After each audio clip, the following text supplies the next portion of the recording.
Welcome to the NABS podcast. NABS is the support organisation for those working in advertising, marketing and media.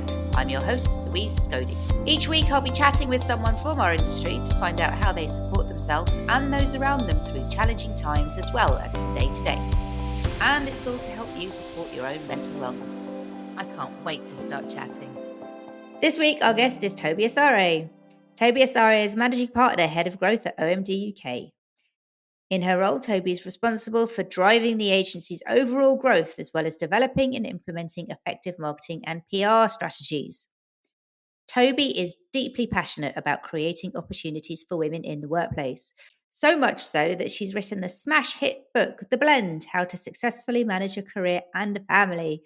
In The Blend, Tobi shares invaluable insights and wisdom gained from her personal and professional experiences, offering guidance on how to create fulfillment at work and at home. I have read The Blend. It is excellent. It's very insightful and useful. I do recommend it. Tobi, thanks for writing the book and welcome to the NABS podcast. How are you?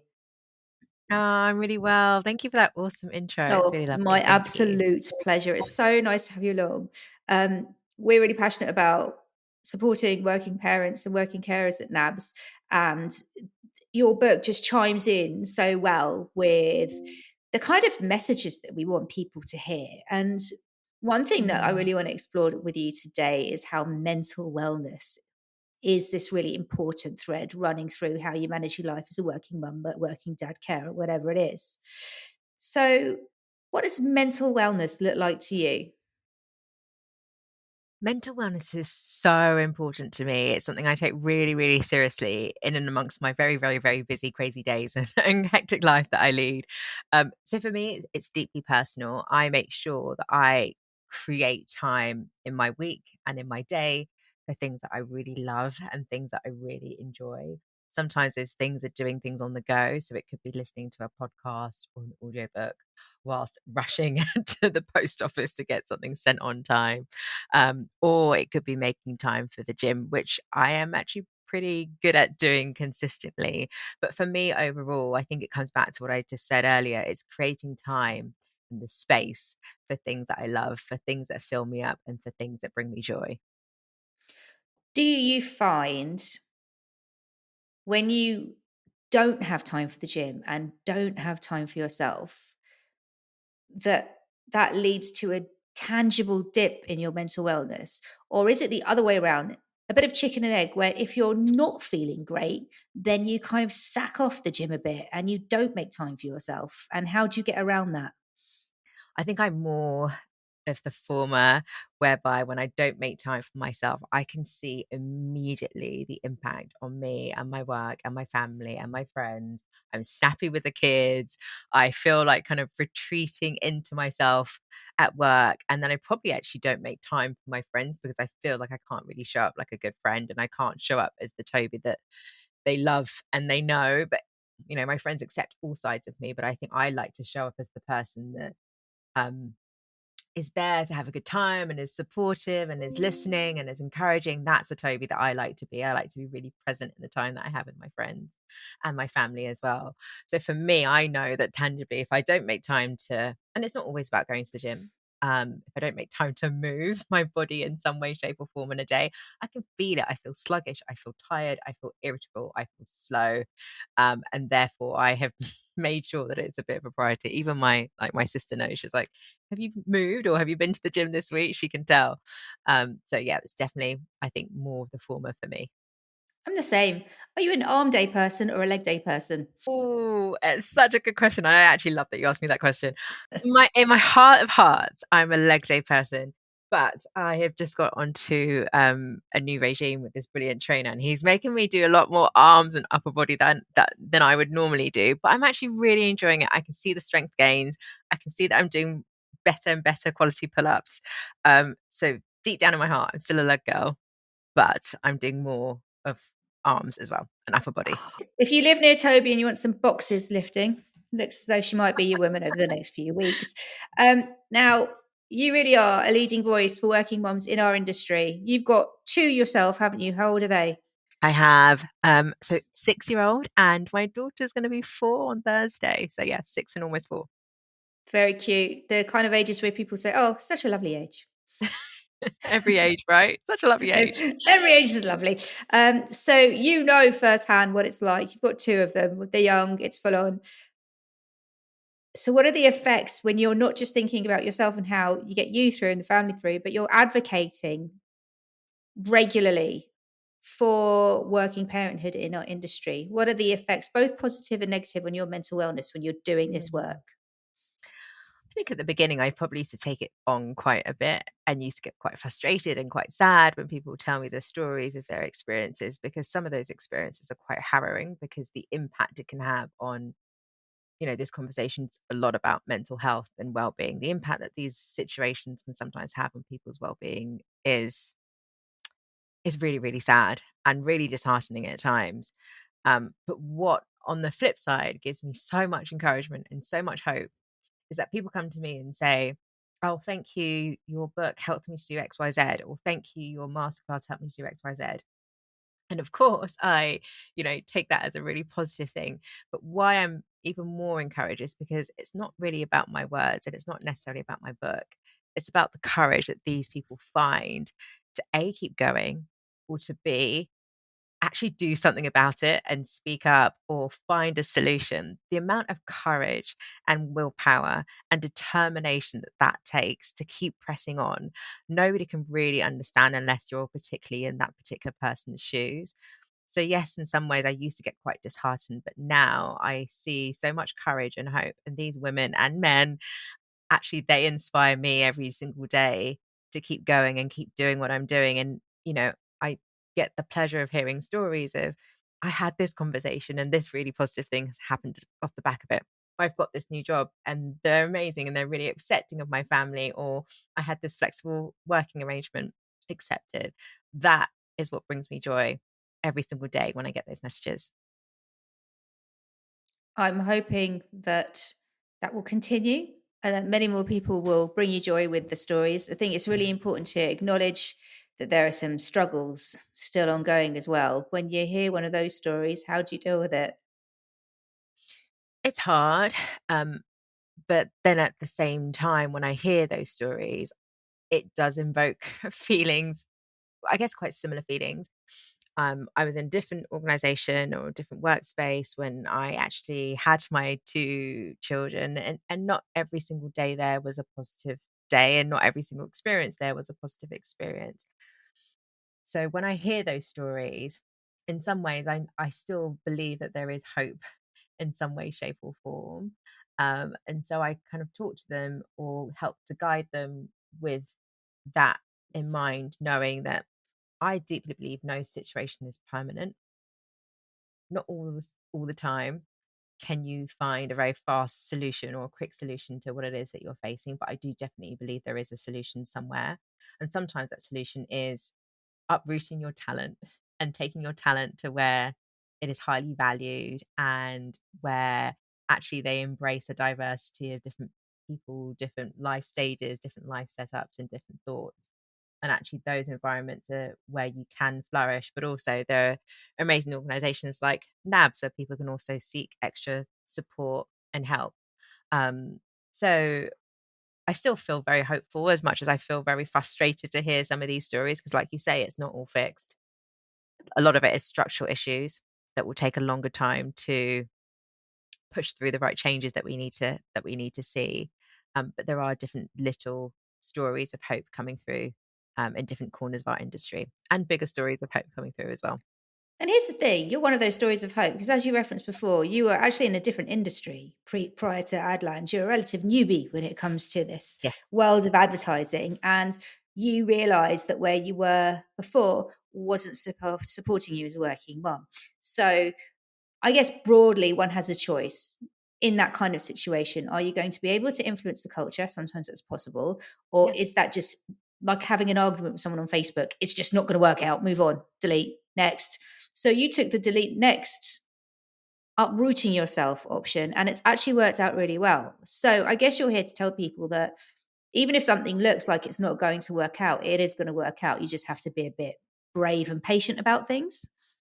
Yeah, and I think patient is a really good word. I had been in my industry in the sector that I was in prior to making the move. I'd been there pretty much my whole career, ever since leaving law school. So I'd really had stuck it out and done the 9 yards there and had various different roles. And actually, I'd also had gotten to a point professionally where I felt like I also wanted to stretch myself and try something different. So all the different things, I guess, and forces in my life kind of came together at a, I think, the perfect time for me. But I do think patience there is key, because sometimes there are conversations and there are different solutions out there within where you are already. It could be moving teams, it could be a new discipline, it could be taking on, additional development or additional responsibilities that actually set you alight and make you really, really happy. And sometimes that is the change that you need, but sometimes a wholesale change could also be the change that you need as well. So I do think patience is also really key in making sure that you're exhausting all the right avenues in the right way. Definitely. And to go back to something you mentioned before about the support that NABS can offer, I'm very glad you said that. If you're in a place where maybe you're not happy, you're not being supported, you don't know what to do, you're a working parent and things are pretty rubbish for you, call NABS. This is why Mm. NABS is here. Call us, speak to one of the support team. They will help you to work out the options. They'll help you with some emotional support as well, because that's such a big part of everything. And you don't have to do it alone, because we're here. And then there may also be other options of help that we can refer you onto as well. I'm so glad you said that, because yes, it's a NABS podcast, but also beyond that, I think a lot of us as women feel like, and I know I certainly felt like this, because I always wanted a family. I almost felt that it's going to be automatic, that I know how to do all this stuff and I can do it by myself. Absolute nonsense. I can't do it by myself. There is no manual. And so, there's no manual for parenthood. And even more so, there's less of a manual for stepping into parenthood with additional responsibilities. So working, friendships, everything else that kind of comes with life. So there will be points where you do need to ask for help. And it is more than okay to ask for help. If anything, I find it now a lot more freeing to say, look, I'm going to need help on this particular scenario, XYZ, or this weekend, I'm going to need help. Um, so yeah, I just want to make sure that that message kind of comes through loud and clear, that it's okay to find different sources of help and support on the journey. Oh, it's necessary. It's not impossible to do it all by yourself. So Absolutely. full respect to any working parent out there, and especially those working parents who are doing this parenting journey alone. Yeah. So they don't have the automatic support of a partner around them. And in fact, which leads me to another question. Do you feel that people from different minoritized backgrounds, such as solo parents, such as those from the Black or Brown communities, those from the LGBTQ plus communities, do you think those parents are more adversely impacted by some of the issues that you've explored? It's a good question and an important question, and I'm really glad that you asked it. I think it was the Fawcett Society did some research recently on the motherhood penalty, and their research basically uncovered that the motherhood penalty is actually greater when you look at women with minority characteristics, specifically Black women. I think that research particularly focused on, and then you layer on top things like a piece of research that Marianne Seacart has done on the authority gap and why women are taken less seriously than men. When you layer on characteristics like sexuality and race, those women may be from a different background from those characteristics, hold those characteristics, are also less likely to be taken more seriously. So I do think these issues do impact women depending on kind of, I guess, their background or maybe sexuality or maybe their relationship status. I do think they impact them a lot more. So, for example, you know, single parents may have to think more creatively about how they engage in those social activities that are still part of relationship building and networking within this professional sphere or the workplace.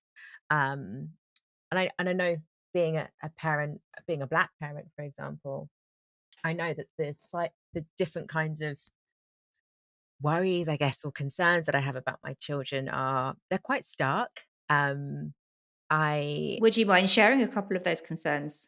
Yeah, absolutely, and they're very real for me at the moment, which which reminds me, my son, who's awesome and fantastic, has very kind of high and lofty ambitions of where he'd like to get to in life. And he's quite expressive about them. And he encountered another child who had told him along the lines of, "You can't do that because you're black." Now I have to Ah. now tackle that with my son at the age, Mm. very young age that he is at. And luckily, do you know what? He is such a great young child that as soon as he heard that, he came to us as parents to say, "But of course, like, of course I can do it. Like, if anything, I'm going to be the first black person to ever do it." Um, he's pulling on really positive references that he's seen either at home or in his world or from, our friendship circles and family, etc., etc. So he had a really positive response. I now have to tackle that as a parent and be very mindful to build him up in a way that perhaps if you're not a black parent, you might have to not necessarily build your child up or tackle that particular issue. So luckily for us, it's had a positive. I feel like it's had a positive outcome on him because I feel like we've had the opportunity to affirm who he is and what he's capable of doing. But that's just something else that's on my mind that I have to kind of Sure. tackle and make sure that he's in a good space constantly, and also to make sure that the environments that he's in are really uplifting environments and not environments that make him feel that he can't achieve or attain anything because of his background or the color Sure. of his skin. So that's just a small example. But if you look at the wider scheme of things, my husband's actually a governor in a school, and actually, um, not necessarily this particular school that he's a governor of, but along the educational system, where we look at disciplinaries, we see that children from sometimes minority backgrounds are more likely to be in those disciplinary processes and maybe slightly have different disciplinary processes as they kind of go through their school life, and therefore that impacts their educational attainment as well. So again, maybe as a parent who is from a different background, or if you are a black parent, again, you'll be very, very more mindful of that, and therefore want to make sure that your child is always being treated fairly throughout the educational system. So those are just a couple of things that I think no one can really quantify how much it really sits on a parent's mind as they kind of go through their working day, or how you kind of make the right decisions as to what school they go to, for example, because you can't be there for every single waking moment, but you want to do your best for them. So you've got your list of stuff that you're worried about anyway as a working parent, and then you've got the list of things that you worry about that are particular to you, and they may be greater if you come from a minoritized background. I mean, it's just such a lot, and then you've got work to think about as well and everything else. You need some practical tools to help you, don't you, as a working mum? So you've mentioned going to the gym, finding someone to speak to, finding that network of people to call out to you for help. I mean, I'm really interested in this concept of finding a network because not everyone's got it. Hmm. Not everyone finds it easy to build. Not everyone is naturally that well connected. What do you advise for your average mum? Not that there is an average mum, but you know what I mean. What's accessible to all of us? Because we both know paid help is not accessible to all of us. Hmm. What can we get that's free and reliable? I think even just starting in your workplace is a really good place to start. So lots of different agencies or organizations in our world hopefully should have some kind of workers and carers group. I would say that's a really great and easy and free way to start, because it's kind of in your day to day of kind of work, finding like minded or different individuals, should I say, that all have caring responsibilities, because you've kind of got that thing in common. And actually, through those conversations, you can uncover really interesting things that you might want to go about changing or implementing. So, for example, our workers, carers, and parents group are actually in charge of putting on this incredible Christmas activity for all the children, and it's amazing. Like, I think I have more fun than my kids. But even just coming together and creating something like that, you'll find that you kind of create bonds and relationships with people in a completely different way that you wouldn't have done necessarily before in your day to day, because you may not have met them in your day to day. So I think that's a really kind of nice, good, free way. And other ways could be, you do have to put yourself out there a little bit, but using your children in a really positive way can be a really good way in terms of either kind of, creating play dates or making sure that your children are also building relationships, and hopefully, therefore, you can have a bit of a platform or an opportunity to also build relationships with parents, maybe at nursery or childminders or schools. Um, I think that's another great way. And I know not everyone's kind of really outgoing, but we are quite a social industry, and some people that's a really good thing, and some people that's maybe not such a good thing. But there are kind of lots of different social events kind of happening in and around our industry as well, where there's good opportunities to meet people. Coming into it fresh, I knew that I had to kind of 2.5 years ago, I had to make a real effort to kind of meet people. So I would try and go to various different kind of social events. And the first ones I went to were really not that fun, to be honest, because I felt like I didn't know anyone. But the second time you go, sometimes these things are annual things. So, the second time you go, the second year round, you actually feel, okay, well, I know more than one person now. This is not so bad. It does get better and it does get easier. But I'd say, start at work, maybe local Facebook groups as well is another really good option. And then use your children as a positive platform to build those relationships. Yeah, that's right. Put those kids to work. They need to start singing for their supper.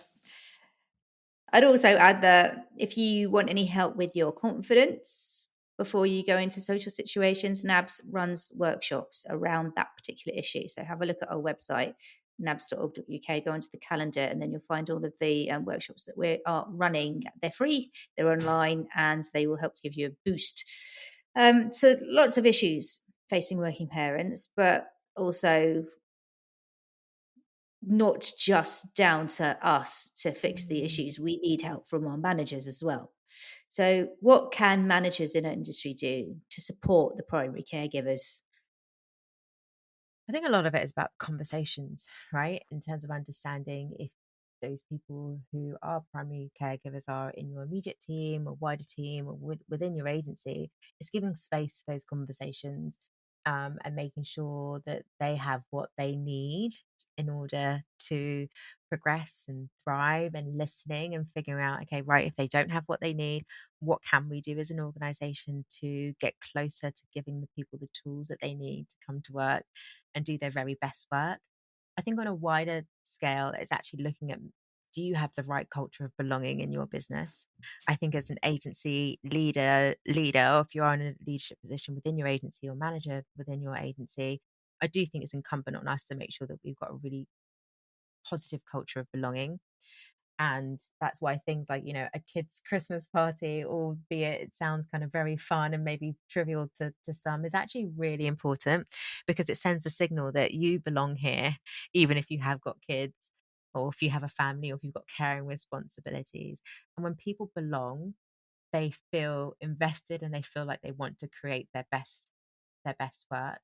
But also I'd say sponsorship. Have a look at, do you have an opportunity to maybe sponsor somebody that is a primary caregiver, especially if you look at maybe possibly women doing the lion's share of primary caregiving. We know there's so much research that says that women get ahead because of sponsorship. And therefore, if you are trying to close any gaps that you've got in your organization, so, is it a gender pay gap, or a gender gap in terms of leadership positions, are you actually sponsoring the right people within your organization to get there? And then lastly, I would say measure. If you're really, really, really serious about equity, diversity, inclusion, belonging, what are you measuring? Are you measuring the right indicators? Are you then reviewing those measurements and those bits of data regularly as a business to understand where you are making progress and where you're not making progress, and therefore what you need to do? So it's great to have all these conversations, really important. Great to have a culture of belonging, also really important. But that should all be laddered up into something that can be measured, and therefore you can actually make sure that you're making meaningful progress. Yeah, that's absolutely right. And very similar to the wider DE&I conversation. And quite a few people in our industry now have called for DE&I to be part of the KPIs and actually measured in that very methodical way Mhm. so that you're both motivated to do it and you can see the change happening, which in Yeah. itself is motivational. Yeah. Yeah. Absolutely. I feel that you've got to measure these things. Uh, I also feel kind of I'm probably quite biased in the sense that we do measure it, and we have very consistent and deep and thorough conversations about the topic. But because they are measured, our conversations are actually meaningful, and it means that we Yeah, can move the needle in a really positive way rather than kind of like a finger in the air. I think type conversation. No, our conversations are rooted in fact because we know what we need to do. We know what we want to do as a business. absolutely. And one thing that I want to pick up on, you go into quite a lot of detail about sponsorship and mentorship in the book, which is very, very useful and was a real insight for me because I've never been that strategic about my career. I've just kind of landed somewhere and gone, oh, this is nice, and got on with it and hope for the best. So I may be underselling myself, but I certainly not thought really strategically about finding a sponsor or finding a mentor. But it's for a working mum, that seems to be a very valuable thing. And if I was to sum it up, would I be right in thinking that having a sponsor helps to get your name in the right rooms, and being a sponsor makes sure that you get the right people growing with the organization? Yeah, definitely. And the reason why I think it's so important in parenthood is that, look, if you're taking time out of the business, who is advocating for you? Who's advocating for your skill set? Who's advocating for your achievements? Who's advocating for opportunities that are right there on the table that you are actually a perfect fit for? And that's why I'm really, really, I bang the drum about sponsorship a lot, especially if you're taking a career break for any reason, especially for parenthood. But I think even more so, we know, and from the work that you do at NABS, I'm sure that you'll know that women are less likely to put themselves forward for these Yeah, opportunities. And yeah, so, therefore, by expressing your wants, your abilities to a sponsor, that's a great way of making sure that your name is chucked into the hat or chucked into the ring for those particular opportunities that are coming. And I think personal perspective, the reason why I talk about it so much is that I've been in the position where I felt like I'm working so hard. I'm working all the hours I can possibly find, but I'm not progressing in line with where I think my talents and my capabilities can take me to. And the minute I had a conversation with a friend. I never forget this day. I never forget exactly where it was. I had a conversation with a friend, and she was very pregnant at this time and got this huge promotion. And I was like, I don't understand why I can't make this happen for me too. When she kind of unlocked all the secrets for me and how she was really strategic about getting a sponsor, I was like, that's the thing that's been missing for me in my yeah, career. So I made a vow to myself from that day on, pretty much, that I'd always have mentors and I'd always find a sponsor. And sometimes those sponsors can be unofficial sponsors where there's just an agreement there that you do great work and they have your back in the right rooms. And sometimes they can be very right. explicit conversations where you kind of make that very explicit ask. um, so yeah, I basically made that vow after that experience to never put myself in that situation again. And lots of what I talk about sometimes is actually from my experience. And therefore, I really want to make sure that, you know, parents kind of going into those situations, or kind of looking at their career trajectory, also make sure that they don't miss out on opportunities just because of their life stage or life responsibilities. Absolutely. That's all so positive and something really strategic that you can do for yourself. Now, you're relatively new to Adlands, but I think you've been in it long enough now to answer this question. How does the Adland community lift you up? I love it. It's like I said before, it's really social. Sometimes more than I can handle in terms of the days that are in the calendar and the days that are in the week. Um, but I actually love that because there's opportunities to connect with different people, not just within your agencies, but actually across the industry. And actually that enables you, and it has enabled me to understand and learn different things and different ways of doing things. So the I think we're really good, and there's bodies like NAVs and there's bodies like the IPA that make sure that we're coming together and good at bringing up the good and surfacing the good that's happening in the industry, but also tackling behaviors that we want to stamp out as well in the industry. And I mean, I've only kind of really worked in two industries. I can't compare all of them. But I think we do that in a way that perhaps other industries don't quite do in the same way. I think there's still more that we could do to kind of tackle together, because that will enable faster, better, quicker progress. But I do love how the industry comes together on certain topics like this one, like gender pay gap, um, like many other topics, to kind of basically make sure that we've got the good positive behaviors, but also we're kind of making fast and positive progress in certain areas as well. Yeah, definitely. At NABS, we're so passionate about the value of community and working together with the industry to talk about issues and bring about change.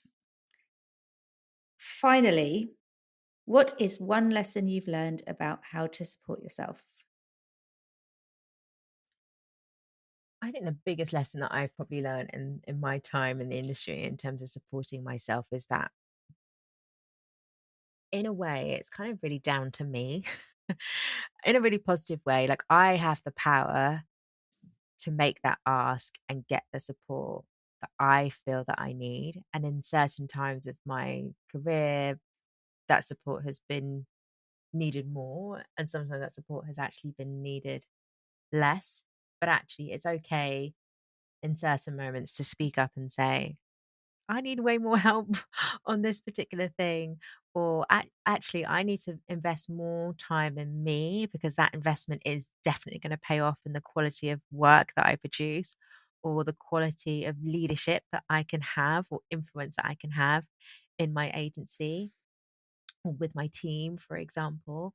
So I've actually learned that there's heaps of support out there, and it's okay to ask for it. And actually, it's in my power to say, yeah, actually, I'm going to do it. And I think I've benefited so much, heaps actually, from actually just saying, oh no, I am going to do that mentoring scheme, or no, I am going to sign up for those free sessions of therapy that we've got going within the organization, or no, I am going to say, no, I need help with prioritization this week, for example. And I think I used to feel that coming in and being a newbie, that was actually a sign of weakness, because I didn't want anyone to see that maybe I was finding particular aspects hard. But actually, it's helped me way more than I could imagine. So there you have it. Ask for help, get stuck in. And even though it might be challenging, you can definitely do it with a smile on your face, because Toby is one of the most smiley, positive people I have interviewed so far on this podcast. Thank you. You have been an absolute delight. Thank you so much, Toby, for joining us and sharing some of your insights. Now, Toby's book, The Blend, is available in all the usual places. We'll post a link to it in the show notes. And also, Toby recently gave an excellent NABS talk where we explored more issues around working parents. And we had quite a lot of questions from the audience about specific situations as well. So you may well find this useful. It's a very, very interesting hour. We'll post a link to that in our show notes as well, because that is now up on our YouTube. Until then, Toby, good luck with the rest of the book. And thank you so much for all of your support to NABS. My absolute pleasure. Thank you so much for giving the platform to have this very, very, very important and special conversation. Thank you, Toby.